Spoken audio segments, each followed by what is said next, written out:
exciting to be here when you get a chance to talk about the things that we do. I mean, you've got to understand when you travel the country and you go to farms and small towns and you spend a lot of time in rural America, to get a chance to come out of that world and go dive headfirst into about as techie and scientific a field as there is with NASA. It's just extraordinary, and I Yeah, think I can only. it just goes to show what we say all the time. Farming is everywhere, food is everywhere, and it's really the story of our day. We take it so much for granted because it's just always there. But if Yeah. we're heading into space and we're serious about colonization, like we said in the intro, DoorDash doesn't go there, Uber doesn't deliver, there's no Amazon grocery coming. So what are we going to do? How are we going to feed people moving forward? And it's been absolutely fascinating to get to peel the lid back on that and take a look and see things that are not just forward looking, but that are actually happening now. A lot of what we looked at this summer when we were filming some of these episodes are things that we actually stood on the launch pad and watched go up with Crew 11 on the way to the space station. So, it's that now, it's that current, it's that happening, and it's that question of how are we going to grow food in zero gravity on the space station? How are we going to grow it on the lunar colony? And how are we eventually going to grow it on the Mars colony? Yeah. And, Yeah, you know, Kip, I also just have to introduce you too. I know we're excited to chat, but I haven't had a chance to formally introduce you. So, for people who don't oh, know who Kip is, Kip Carter is the creator and host of Where the Food Comes From, airing on TV, YouTube, and through USDA's National AG in the Classroom program. After thousands of farm visits, he's now working with NASA to tell the story of where will grow food in space, a place where yeah. DoorDash doesn't go. So I first want to talk about who you were as a college student. What were you passionate about then? And looking back, did you ever see yourself worrying about the conversation of growing food in space? Yeah, I hoped I would be. I didn't think it would be food. I come from farm people and from a farm background. My grandparents were farmers. My dad was a small farm town minister. So we moved every 2 or 3 years, always to another little farm town. I realized that people were all the same. All my early jobs were in farming. So by the time I turned 18, I knew one thing for sure. I had to get the hell out of there Mm, because I wasn't any good at any of that stuff. And I knew I was a storyteller. And I knew even then, certainly by the time I got to college, that I was heading down this road. Did I know it would lead me to literally standing on the launch pad at NASA with a film crew in front of me while a mission was going off over my shoulder to introduce a TV show? No. I didn't foresee any of those kind of things. But I've always had a huge and abiding interest in media, in communication, in science in general. And then to be able to combine those things. As I grew up and came of age, I didn't want anything to do with the country. I didn't want anything to do with farming. I was aware of it. I was always appreciative of it, but it was something that happened way out there where the mainstream media doesn't go. And I know that for a fact because I spent 20 years as a syndicated columnist with the Chicago Tribune and the Washington Post, and then went to Huffington Post as a video producer. And it was while I was there that the idea for where the food comes from, came to me. yeah. It's just stories that weren't being told. And what really amazed me when I came back, Michael, and you'll appreciate this, is the technology and the science behind it all. When I had left home years ago, that was not what farming was about. It was more about the old farmer's almanac and throw some stuff in the ground and hope it comes up. And it had completely evolutionized and revolutionized. And tech had come to farming like it had come everywhere. So that's when I knew that's what the show was. And when I Mm, started taking a couple of farm visits and seeing what was actually going on, I said, nobody's telling these stories. Nobody knows the the tech behind farming, the science behind right. farming. And we're seeing it revolutionize every day with robotics and drone technology, and AI is going to be transformational.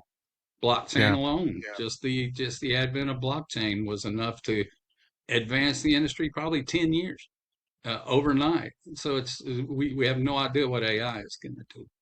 But and I always loved the space program too. I'm from a generation where we grew up with the chase to the moon and the race to the moon and the evolution of the space program. So of course we thought we could do anything because look, they just said we're going to put somebody on the moon, and they did it, and we kept going back. Just like Christopher Columbus, when he stepped foot on America, it wasn't a super inhabited territory. And then just like that, it became one. And I think Yeah, that's the same concept we can superimpose to the moon and space, where it's kind of a foreign concept until it doesn't become one.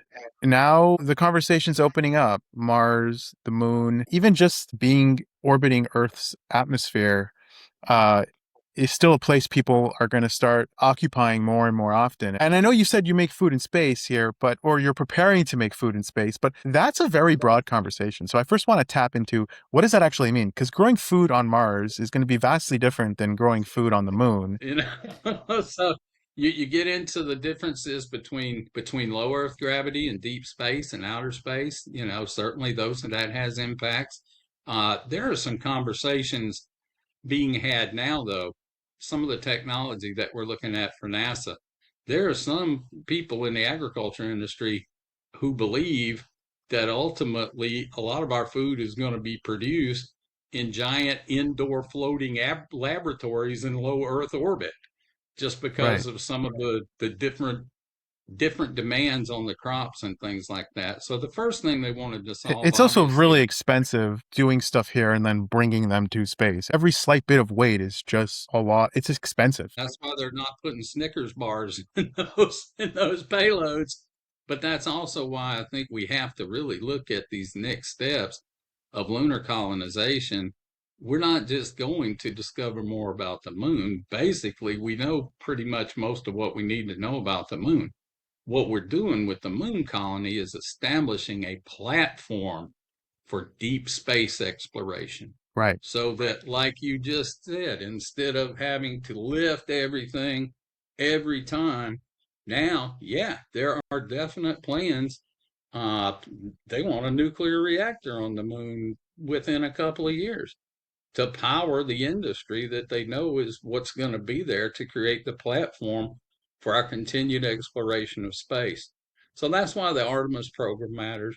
But that's also the fact that there are going to be people there all the time and a growing colony is why we've got to grow our own food and got to be able to produce our own food off Earth, however we do that, because every ounce counts and every ounce is phenomenally important when you talk to some of the astronauts, the things like my kid wanted me to take her teddy bear up. I couldn't even do it.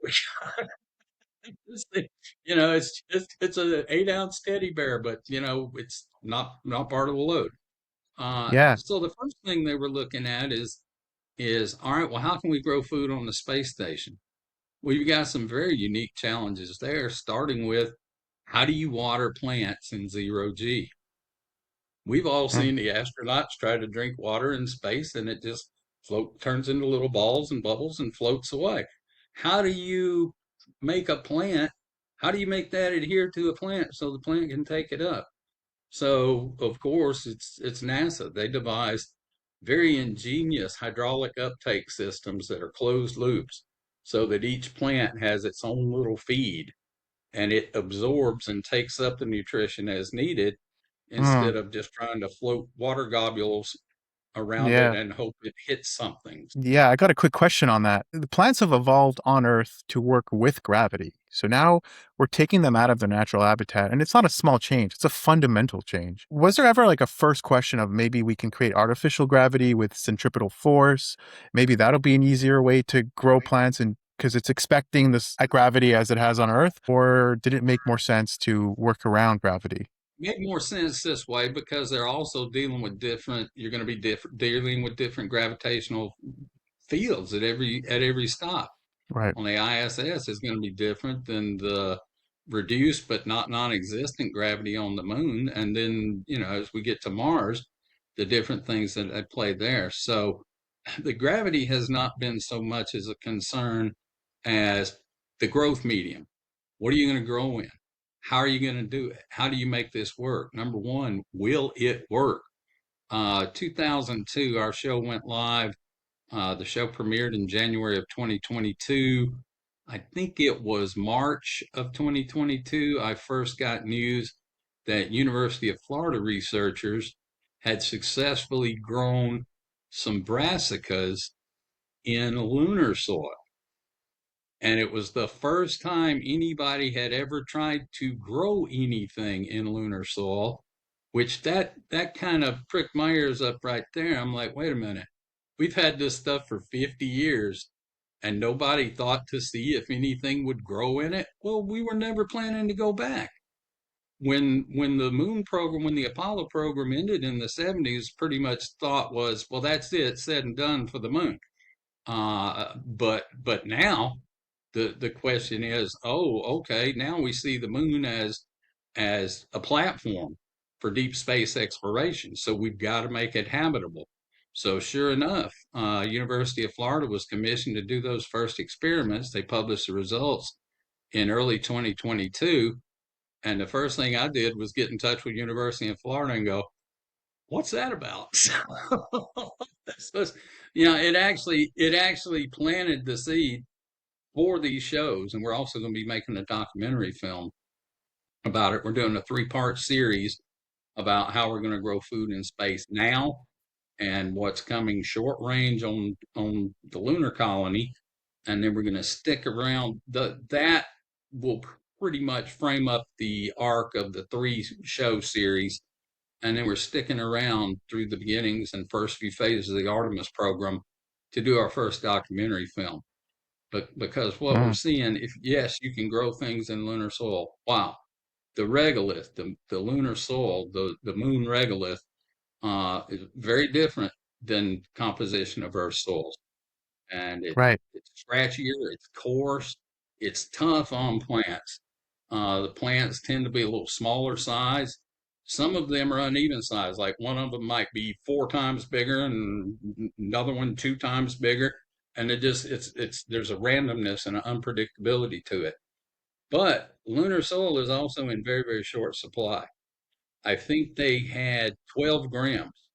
University of Florida had 12 grams of lunar soil to conduct those first experiments. So when they were successful, the next thing that had to happen, NASA then had to look. It went to the labs at NASA, and NASA had to look and go, how are we gonna keep testing this further? We can't really get more lunar soil. So a scientist actually had to synthesize lunar soil.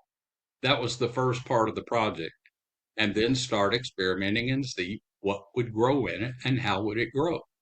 And when you're sitting there looking at something that a scientist made on Earth that is the exact composition of lunar soil, and you see lettuce growing in it, it's kind of head expanding. You're kind of like, that's just a regular red leaf lettuce like I had in my salad at lunchtime. And that's lunar dirt. That is dirt from the moon that's growing in. That's how they're going to grow. So the question then becomes not so much gravity, Michael, but atmosphere. Obviously, the lunar atmosphere and the Earth's atmosphere are very different. So, how do they compensate for that? Well, the plants will grow in lunar soil. They've shown that, they've proven that, but they're not going to grow in the lunar atmosphere.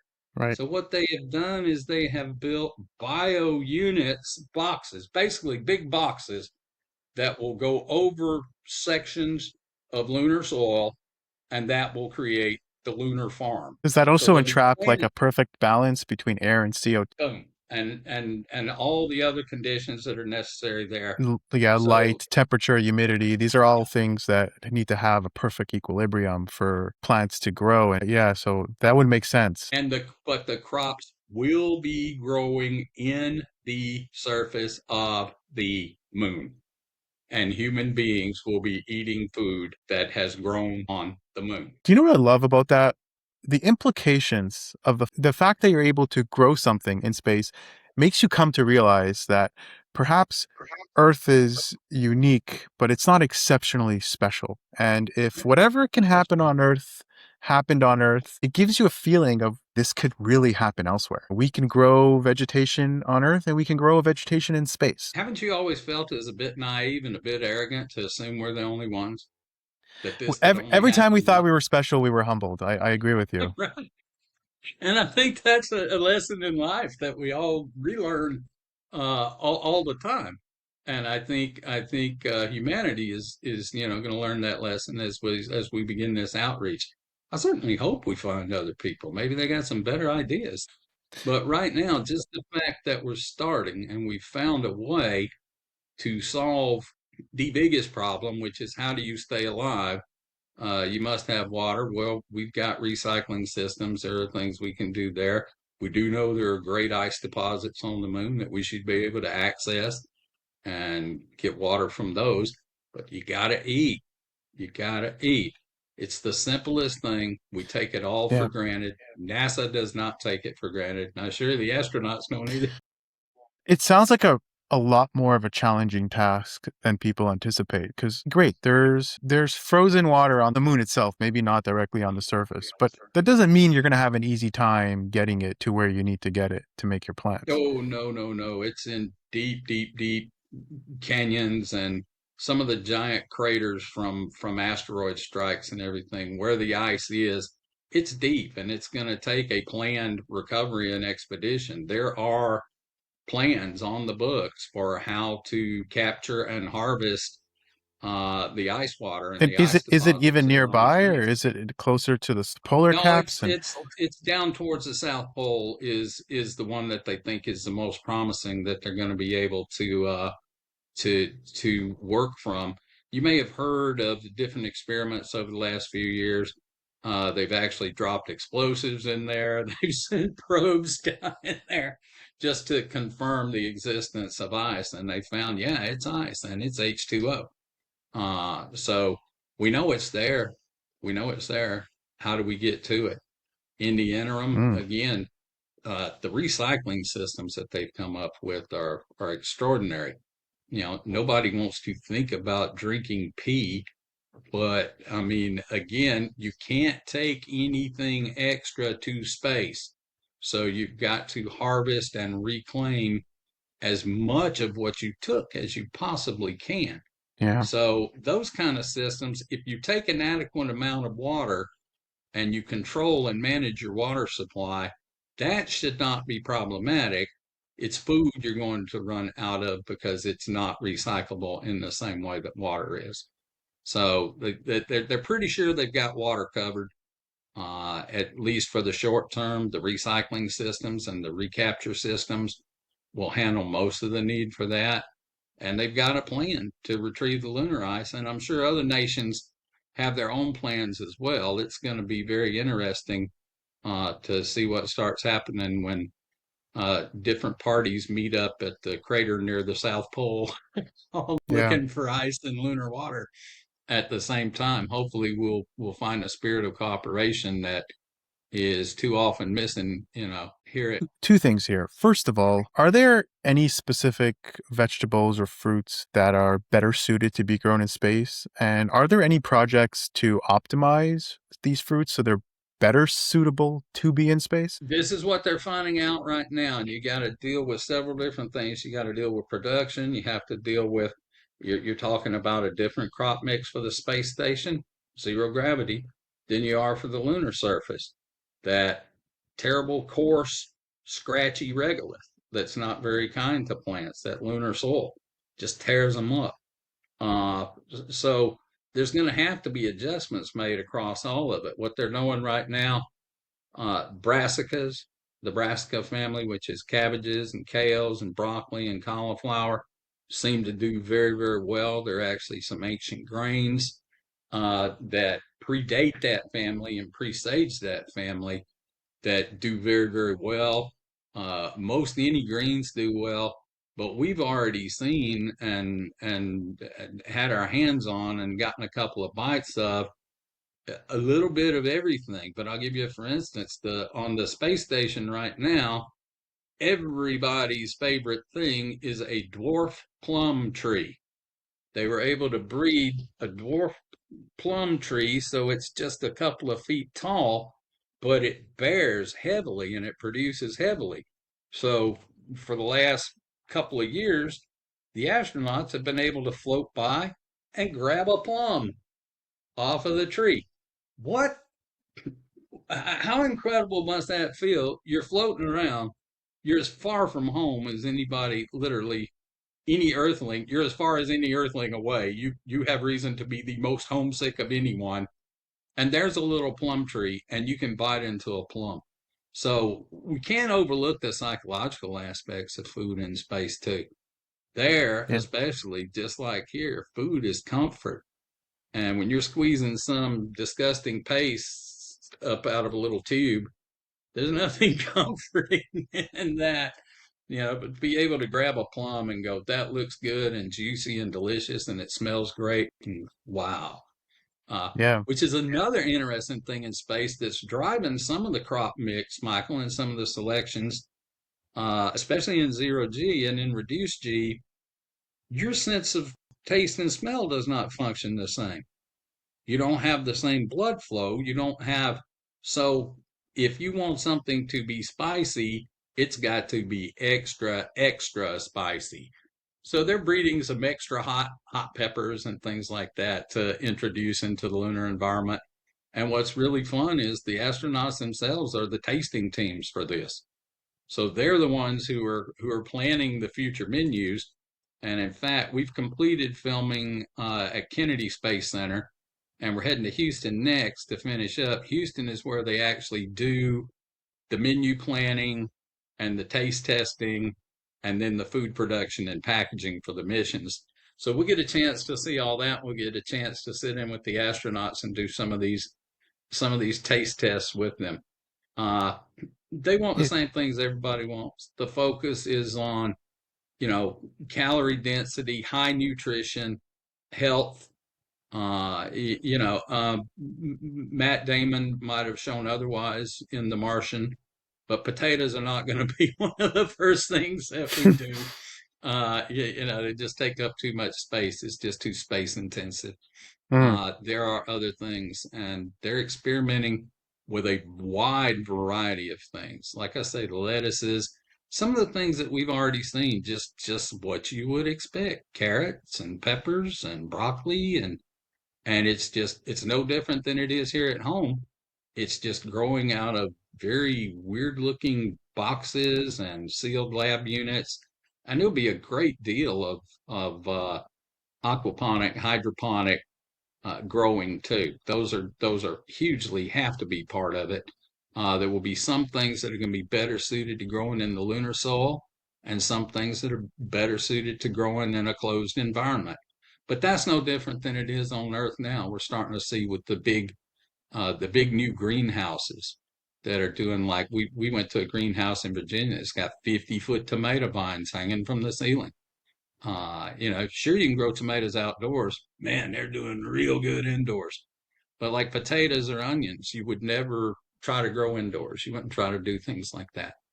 So it's going to be an evolution, and those are the questions that are being asked and answered right now. What's going to work best? And that's the work that's going on at the Space Crop Lab at Kennedy. So Yeah. that's we were privileged to spend quite a lot of time there, and with pretty free reign, and they were very welcoming, and uh, we didn't see any secret doors we couldn't go behind. So I'm pretty sure what we're looking at is the real thing. And we Yeah. also got to talk to several scientists from universities who are working on various projects that intersect with NASA. So it's really a multidisciplinary. Even people from Disney's Epcot are part of the NASA food project, and several different universities have teams working on food in space too. It's Yeah.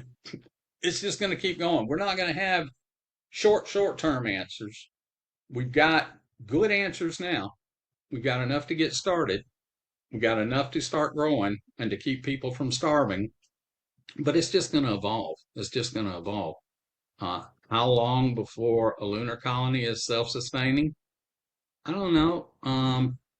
I guess maybe 5 years. I think 5 years is a fair timeline to go, okay, we no longer need to bring all the food from Earth or most of the food from Earth. We can produce most of it here. As we get into proteins and things like that, that's a different story. Cow on the moon, I don't know. I'm not sure how they would react to that. Cows are unpredictable here on Earth. So we'll see what some of those next level challenges are. And I'm sure there's going to be it's just remarkable to me. People think of farming as a very basic, very simple, very unscientific discipline. People think of it as down, down, down, down, down, banjo music and farmers chewing on the weed on their tractor and everything, but nothing could be further from the case. Even an old boy who talks like this, he's carrying around a logbook this thick with all of his data points that he's collected in his last 28 years of farming. So uh, you do a lot of time in rural demographic have a lot of pushback to science and a lot of skepticism of science, but you will never, ever meet a farmer who is a scientific skeptic. And now there's going to be farmers in space. And we just think that's pretty cool. Yeah, definitely. If I were to pick your brain and have you imagine what crops and vegetation might look like in space in 20 years from now, or if it were to be in space, how evolution would force it, how its environment would force these crops to evolve. What do you anticipate it would look like? One thing to keep in mind is that much of the technology that we benefited here from on Earth in the last 70 years really has been research that started in the space program, in some nation's space program. And we look at this, and some people say it's stupid and pointless and frivolous to spend money on space exploration. But what is often missed is how much of the technology that's developed for space comes back home and improves business here. A perfect example is Velcro. Mm, Velcro was invented for use in space because everything kept floating away. So they said, we got it's a to great have example. something easy and it works. And there it was. It was Velcro. And of course, Velcro was invented by a researcher who took a walk and came home with little cockleburros all stuck to his socks. And it's like, why do they stick like this? Hey, I could make that. Velcro, space, Velcro, your house. So all of the technology that's being developed now in agriculture for space is going to have applications here at home. And it may well be. I would not be surprised in 20 years if for Earth-based use, we have big indoor floating farms in low Earth orbit that will be producing a substantial amount of food that's coming to feed us here on Earth.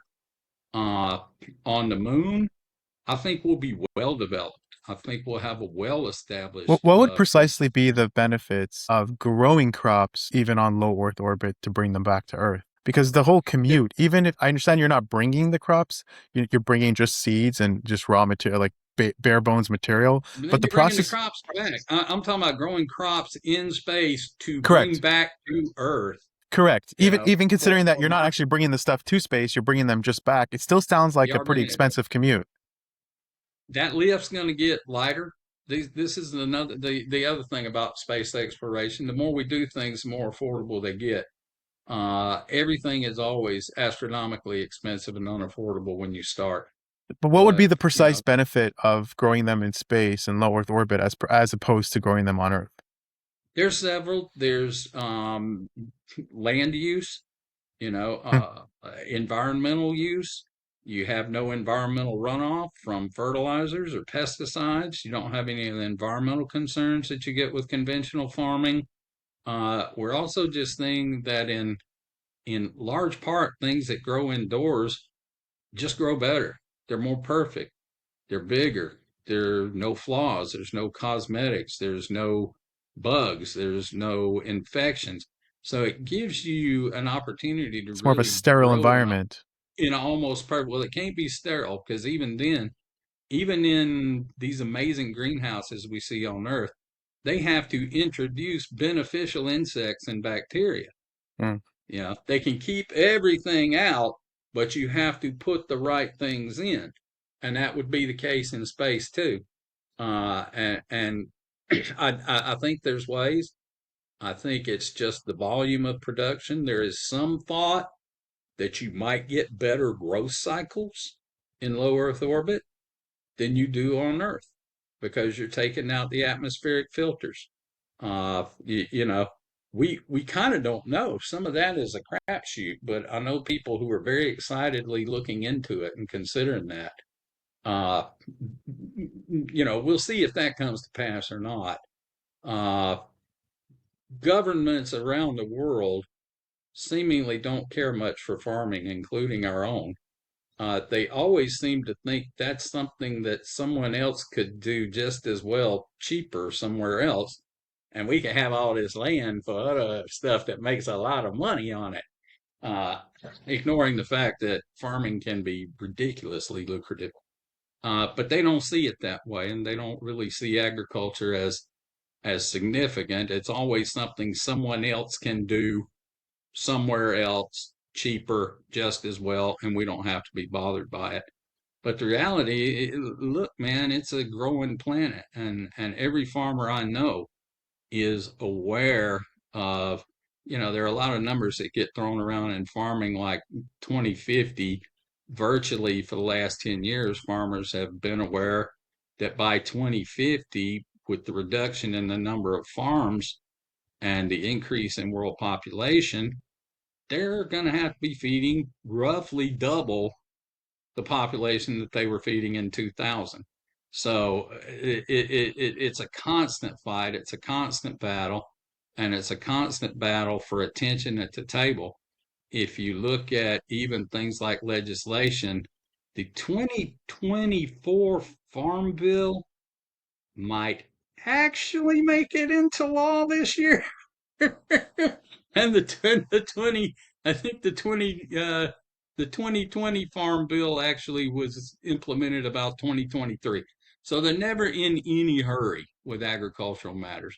So the industry very much kind of looks after itself. I know people think there's a huge amount of government involving in farming, but aside from the commodity crop producers, the wheat producers and cotton and soybean, things like that have a fixed market price. There's very little government interaction, and certainly next to no government help in farming. So farming as itself is always looking for the next level profitability. And when I say people are looking at this, it's not NASA and it's not Elon and it's not Jeff Bezos. These are agricultural companies that are looking and saying, we think we can farm in space and we think we can do it profitably. So it's going to be fascinating to see how it develops. And of course, they're all watching very carefully what NASA is going to be doing on ISS and on the lunar colony. But I would say, to Mm. come back to your 20-year question, I think farming will be very well established on the moon by then. The protein issue, I'm very fascinated to see how that gets addressed and resolved as we move forward. Uh, Great. I got no guesses on that one. If Chip, I had to guess, I would guess it's going to be some kind of supplement rather than actually trying to have pigs in space. So, as appealing as that sounds, I don't think they can quite pull that one. how can people get in touch with you? Oh, just go to our website, wherethefoodcomesfrom.com. There's a tab right there. You can come straight to me. Just click about or come to us. Look for us on YouTube. But we hope you'll just go to wherethefoodcomesfrom.com now that we've become part of National Ag in the Classroom. That program is reaching about 10 million students and 150,000 teachers a year. So we now have Awesome. all 65 episodes of the show and all 400 shorts free for anybody to go look at on our website, wherethefoodcomesfrom.com. Also find us on our YouTube channel and reach out, say hello. We love to hear from people. We love to hear what they're doing. We love to hear what they see. And we love to hear what they want to know about next, because those are the stories we're going to go tell. Well, it was a pleasure chatting, Chip, and it's learned a whole lot. So thank you for your time. You as well, anytime. And thank you very much.